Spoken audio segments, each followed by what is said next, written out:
우리가 요한계시록을 묵상하면서 많이 어려운 부분이 좀 있지 않습니까? 그래서 그것을 해석하는데 대한민국 교회 대부분들이 받아들이고 있는 가장 안전하고 평범한 해석을 여러분들에게 좀 알려드리고자 합니다.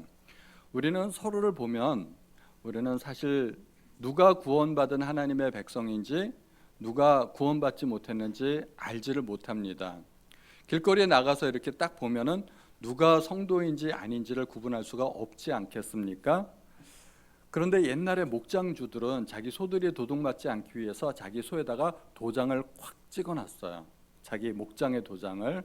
하나님은 자기 백성을 아시겠죠. 우리는 모르지만 적어도 하나님은 아실 것입니다.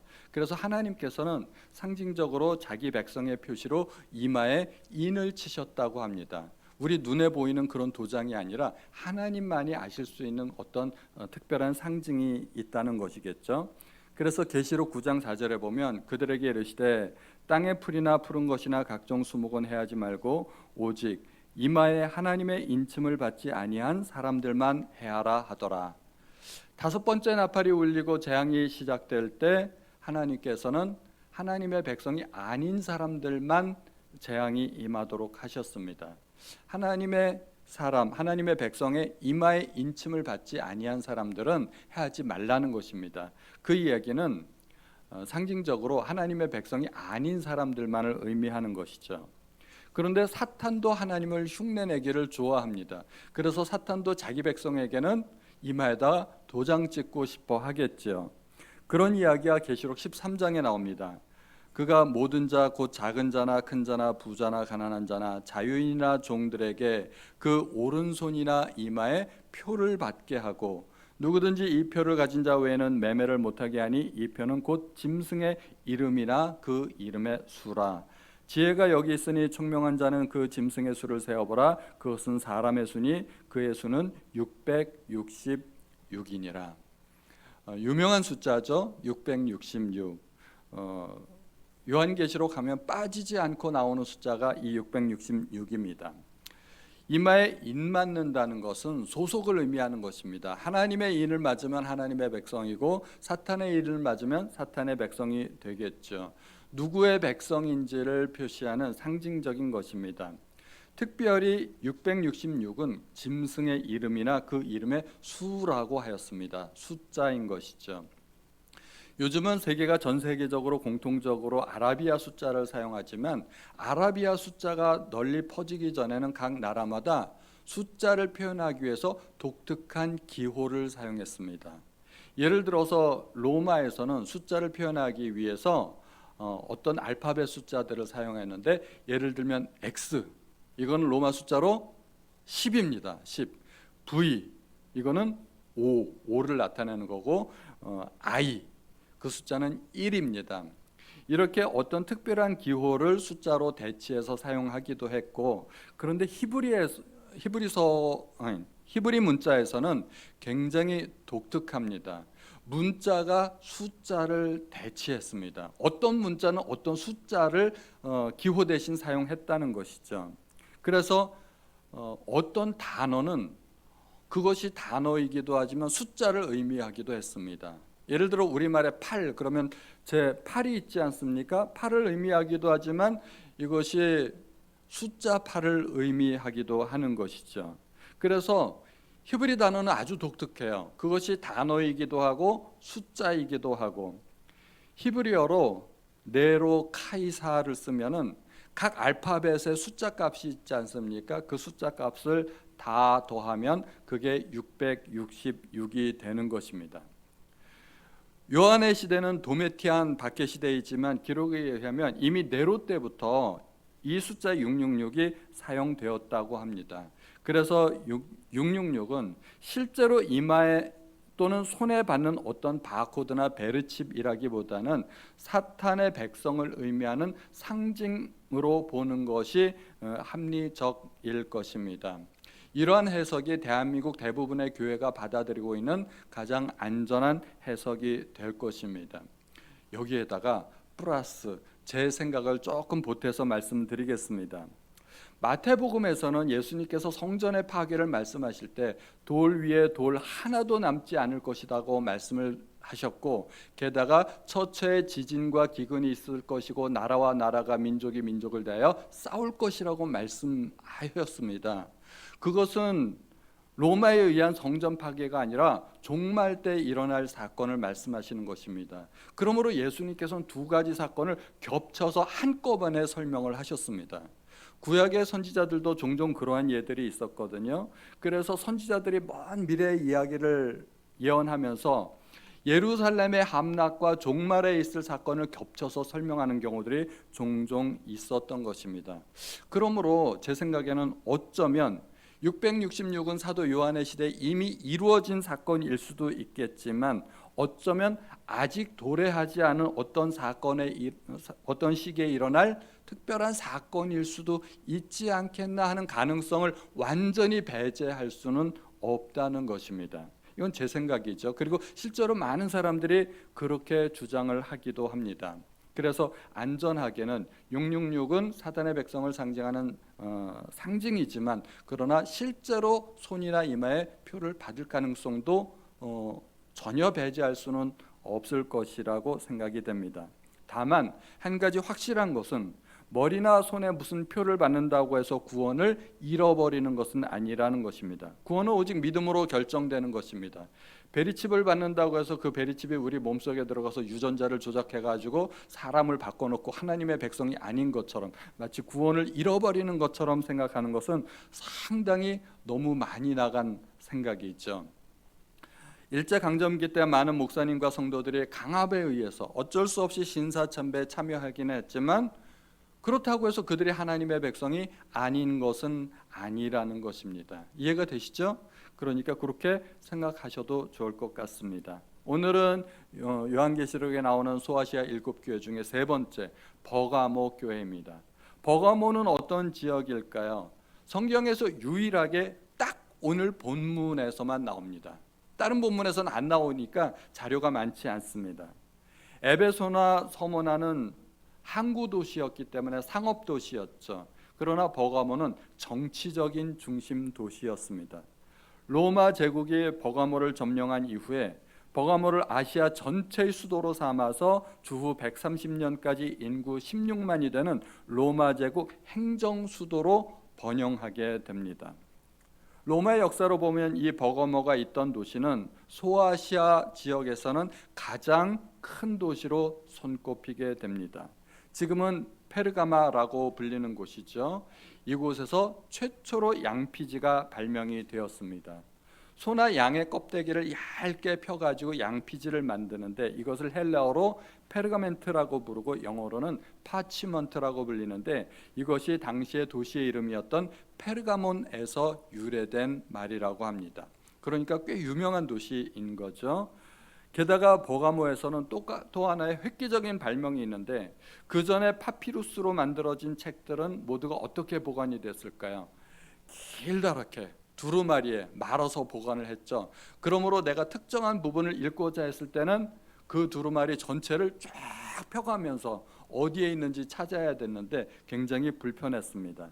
그런데 페르가몬 왕국의 4대 왕인 유네메스 2세가 양피지를 다 잘랐어요. 잘라가지고 한쪽 귀퉁이에다 구멍을 뚫어가지고 실로 묶었죠. 그러니까 오늘날 우리가 알고 있는 책이 된 것입니다. 찾아보기에 너무나 쉽게 된 것이죠. 덕분에 내용을 찾는 데 드는 시간과 비용이 아주 혁신적으로 절감되게 되었습니다.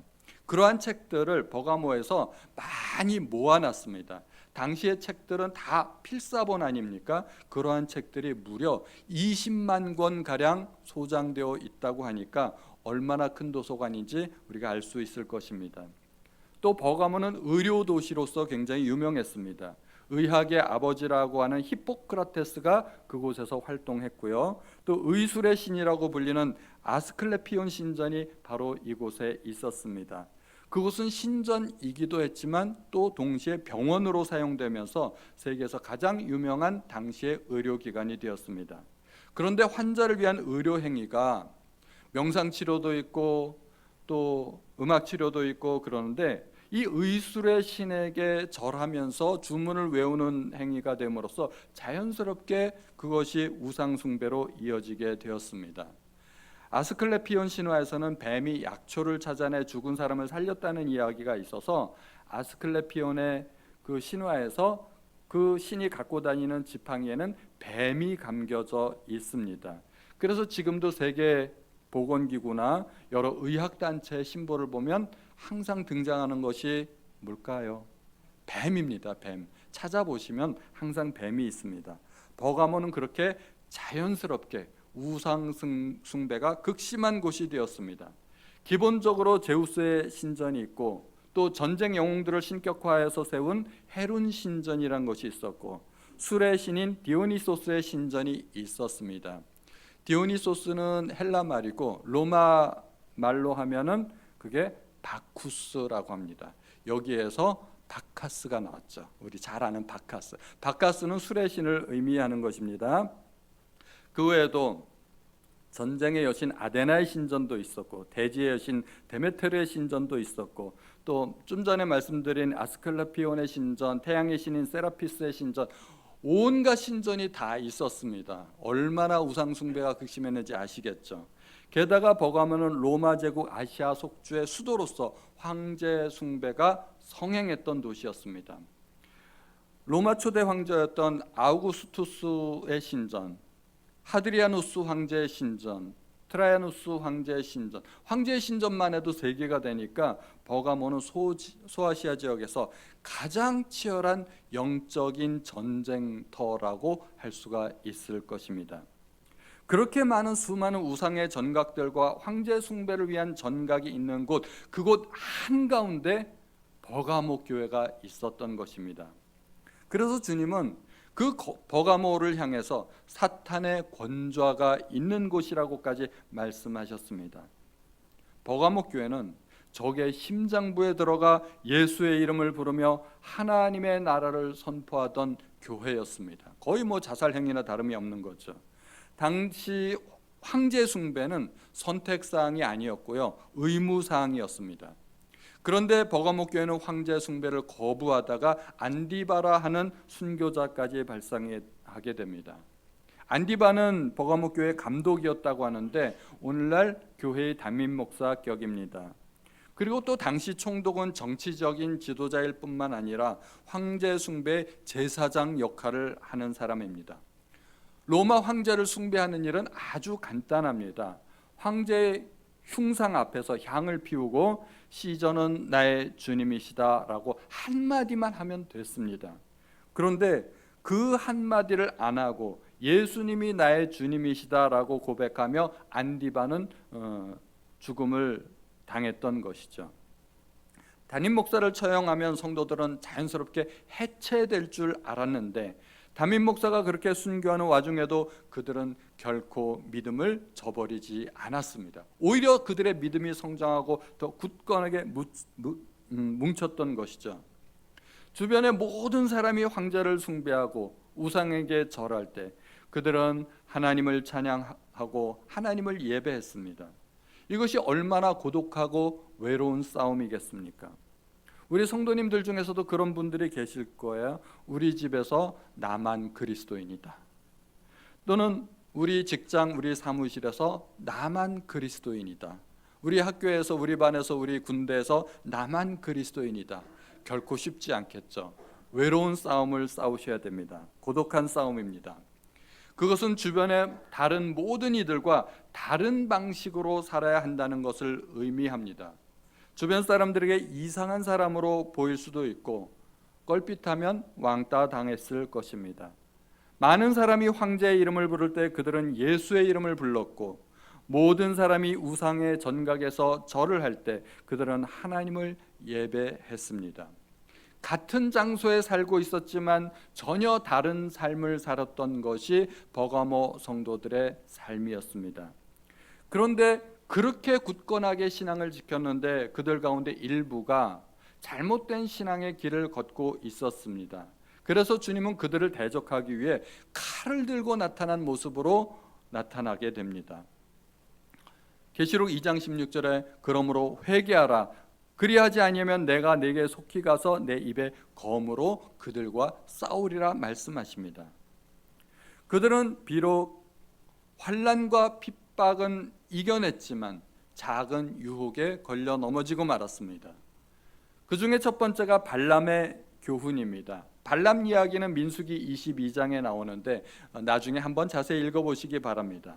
이스라엘 백성이 애굽을 탈출해서 가나안 땅을 점령할 때 요단강 남쪽으로 해서 삥 돌아가서 요단강 동쪽으로 돌아서 가나안 땅에 들어가게 됩니다.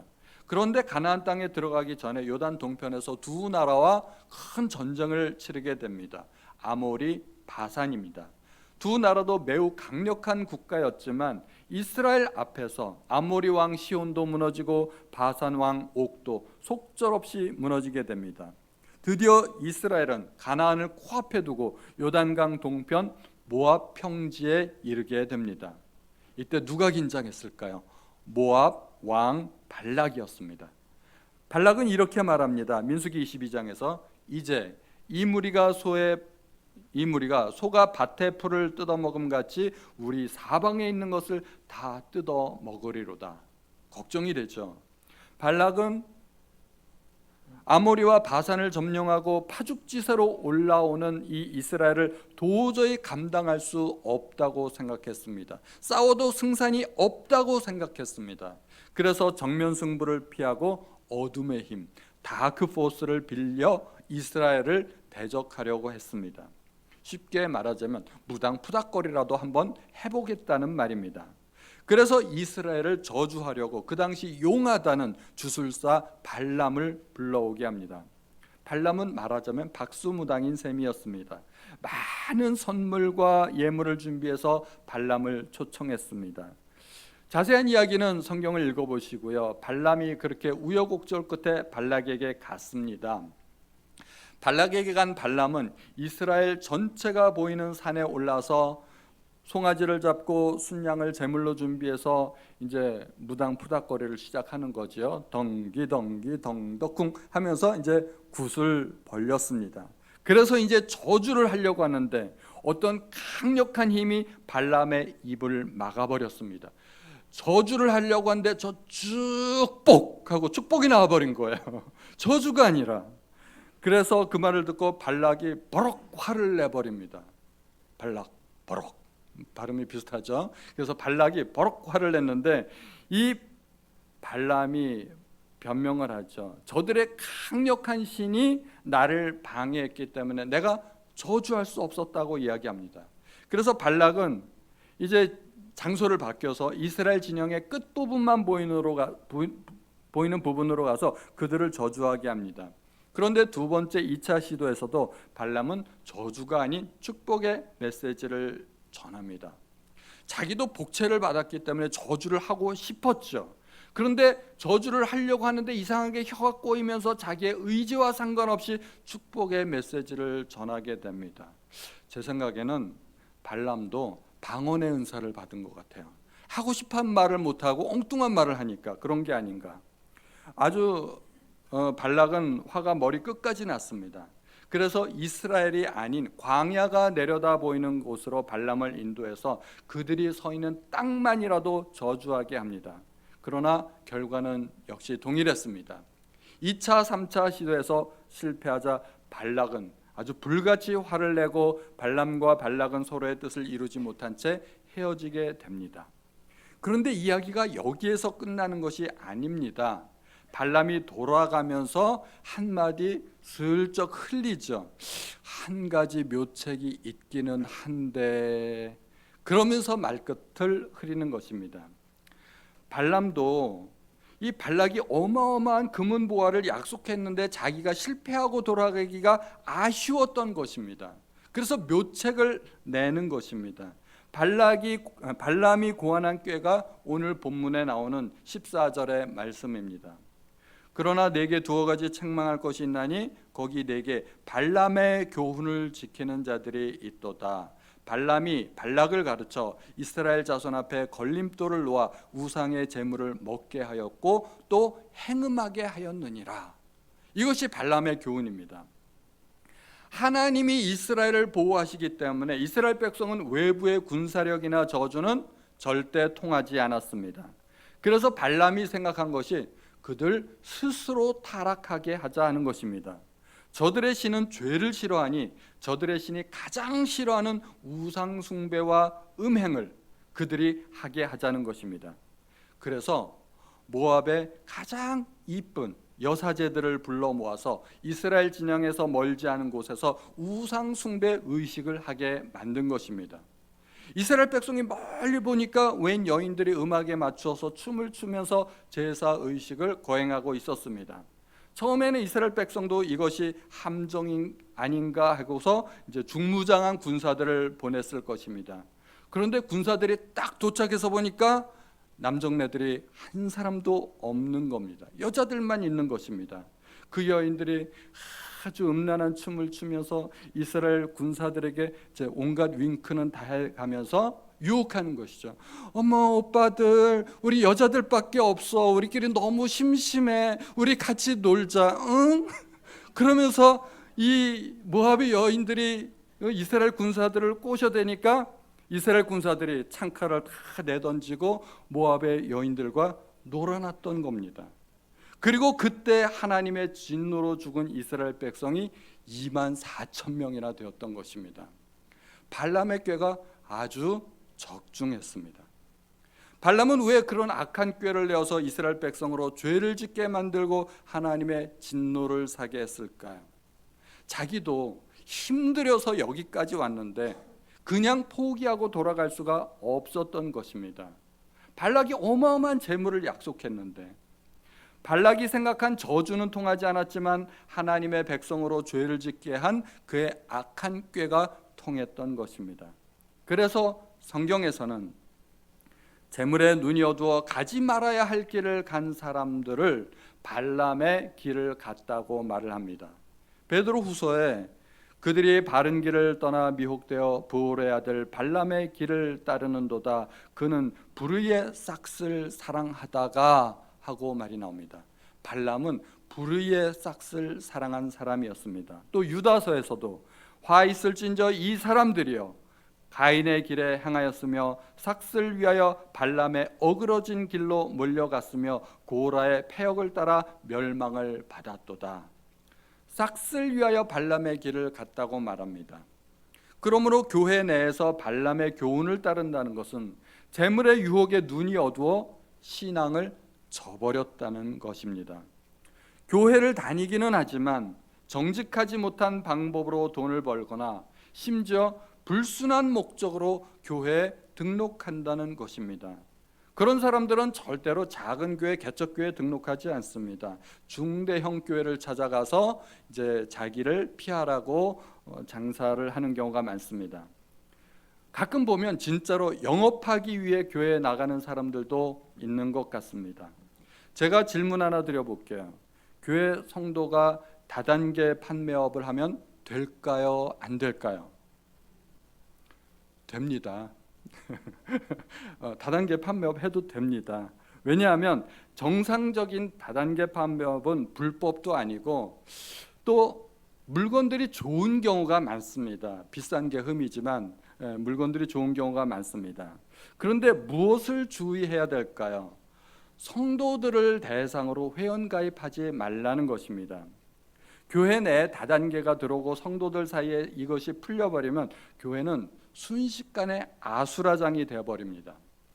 예수는 간 데 없고 모이는 곳마다 서로 다단계 간증하고 누구는 얼마 벌었네 하면서 열풍이 일어나게 됩니다. 저는 그런 이야기를 들어본 적이 있고 그러다가 교회가 실제로 굉장히 어려움에 처했다는 말을 들어본 적이 있습니다. 교회를 대상으로 영업하기 위해 신도가 되면 안 된다는 것입니다. 그러면 교회 내에서는 절대 어떠한 영업도 해서는 안 되는 것일까요? 교회 내에서 영업해도 됩니다. 되는 경우가 있습니다. 어떤 경우에 해당하는가 하면 소비자가 먼저 원하면 됩니다. 예를 들어서 누가 다단계업을 하는 걸 아는데 집사님 다단계 하신다면서요. 저도 같이 하면 안 될까요? 하고 묻는 경우에는 같이 해도 됩니다. 보험도 마찬가지고. 그런데 교회 내에서 영업을 목적으로 그렇게 하지 말라는 것입니다. 교회는 영업 장소가 아닙니다. 교회 성도가 국회의원 선거나 지방자치단체장 선거에 나가면 될까요? 안 될까요? 됩니다. 너무 어렵게 생각하지 마세요. 됩니다. 그리스도인들도 얼마든지 정치의 꿈을 안고 출마할 수 있습니다. 그런데 그것이 교회에 나가는 목적이 되어서는 안 된다는 것입니다. 우리 교회에서 가끔 몸이 안 좋으신 분들이 김규태 목사님을 찾아가는 경우가 있습니다. 그럼 김규태 목사님이 진맥도 해주시고 침도 놔주십니다. 하나님께 받은 은사를 그렇게 사용하는 것은 좋은 일이라고 생각이 됩니다. 환자나 소비자가 먼저 요구하면 문제가 없다는 것입니다. 그러나 교회를 영업장소로 생각하지 말라는 것입니다. 주님도 성전의 상인들을 모두 내쫓으셨습니다. 그래서 교회 내 세상의 물결이 들어오지 않도록 우리는 각별히 조심해야 될 것입니다. 버거목 교회는 니골라당의 교훈을 따르는 자들도 있었습니다. 니골라당은 영지주의의 한 분파입니다. 영지주의란 영혼과 육체가 서로 별개라고 주장하는 것입니다. 그래서 영혼은 소중하고 하나님이 기뻐하시지만 육체와 물질은 사악한 것으로서 결혼과 육식을 금하는 등 지나친 금욕주의로 나가는 경우가 있습니다. 또 반대의 경우 영혼만 소중하고 육체는 영혼에 어떠한 영향도 미치지 않기 때문에 자유방탕주의로 나가는 경우도 있었습니다. 성경에 나오는 니골라당의 교훈은 아마도 후자인 것 같습니다. 육체가 무슨 죄를 지어도 영혼의 거룩함에 영향을 미치지 않는다고 하니 쾌락주의 함정에 빠진 것입니다. 오늘날 교회에는 니골라당의 교훈까지는 아니더라도 영혼과 육체를 구분해서 사는 사람들이 많지 않을까 생각이 됩니다. 일주일에 6일은 육체를 위한 삶을 살고 하루는 영혼을 위한 삶을 사는 것입니다. 주일에 교회 와서 예배드리고 성도의 교제도 나누고 하나님의 백성 같은 삶을 살지만 나머지 6일은 세상에서 세상 백성으로 살아갑니다. 전혀 그리스도인다운 면모가 없다는 것입니다. 마치 박쥐처럼 행동합니다. 옛날에 날짐승과 들짐승 사이에 큰 전쟁이 있었다고 합니다. 그러다가 들짐승 편이 유리하면 들짐승들에게 가서 봐, 나도 이빨이 있어. 그러면서 나도 너희와 같은 들짐승이야 하고, 그러다가 또 날짐승들이 이길 것 같으면 나도 날개가 있어. 나도 너희와 같은 새야. 그렇게 말을 했다는 것입니다. 박쥐는 이리 갔다 저리 갔다 하면서 나중에 그 사실이 알려져 어느 편에서도 들지 못하게 되어서 지금은 어두운 동굴 안에서만 살고 있다고 하는 동화가 있죠. 교회에서는 그리스도인처럼 세상에서는 세상 사람처럼 살아가는 것이 이 세상을 살아가는 지혜인 듯하나 결국은 양쪽에서 인정받지 못하게 됩니다. 결국 발람의 교훈과 니골라당의 교훈을 한마디로 말하자면 타협이 아닐까 합니다. 세상에서의 처세를 위해서, 이익을 위해서 현실과 타협하는 것입니다. 버거목 교회는 황제 숭배라는 엄청난 박해를 이겨냈고 순교자까지 배출했습니다. 그러나 마귀는 핍박으로 교회를 무너뜨리기도 하지만 죄의 유혹을 통해서 교회를 무너뜨리기도 합니다. 핍박이 외부로부터의 정면 공격이라면 죄의 유혹은 교회 내부를 부패하게 만들어 스스로 무너지게 만드는 것입니다. 노아는 120년 동안 세상 사람들의 조롱과 비웃음을 견디고 방주를 만들었습니다. 산꼭대기에 어마어마한 크기의 배를 짓는데 세상 사람들이 욕하지 않겠습니까? 손가락질하지 않는 것이 이상합니다. 저 노인네 미쳤네, 노망이 났네 하는 소리를 해가면서 또 노아는 그러한 소리를 묵묵히 들어가면서 방주를 제작했습니다. 그 기간이 무려 120년이었습니다. 문제는 홍수가 끝난 다음이었습니다. 이제 심판도 끝났고 세상에는 아무도 더 이상 노아를 손가락질하는 사람이 없었습니다. 노아는 새로운 세상에서 포도를 심었고 포도주를 만들었고 그 포도주에 취해서 벌거벗고 잠이 드는 추태를 보였던 것입니다. 가장 위태로운 순간은 이제 다 끝났다, 이제 다 되었다 하는 순간입니다. 그때 방심하게 되고 작은 유혹에도 넘어질 수 있습니다. 버거모 성도들은 엄청난 박해를 견뎌내었습니다. 그러나 그 와중에 교회 내부에서는 현실과 타협하고 적당히 부정직하게 재물을 벌기도 하고 음행과 타협하는 일도 있었을 것입니다. 그래서 고린도전서 10장에서는 그런즉 선줄로 생각하는 자는 넘어질까 조심하라 말씀하고 있습니다. 그들은 극심한 박해는 견뎌냈지만 삶이 어려워지자 발람의 교훈을 따라 부정직한 방법으로 재물을 버는 사람들이 나타났습니다. 주님은 그들에게 회개하라고 말씀하십니다. 작은 것은 괜찮다고 넘어가 버리는 것은 유혹일 뿐입니다. 핍박보다 환난보다 더 무서운 것이 유혹입니다.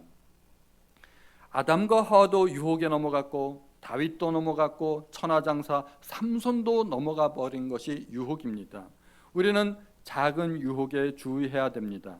주님은 이기는 그들에게 감추었던 만나를 주시겠다고 약속하십니다. 만나는 이스라엘 백성이 광야에서 먹었던 하늘의 양식이었습니다. 하나님께서 특별한 방법으로 보살피시겠다는 약속입니다.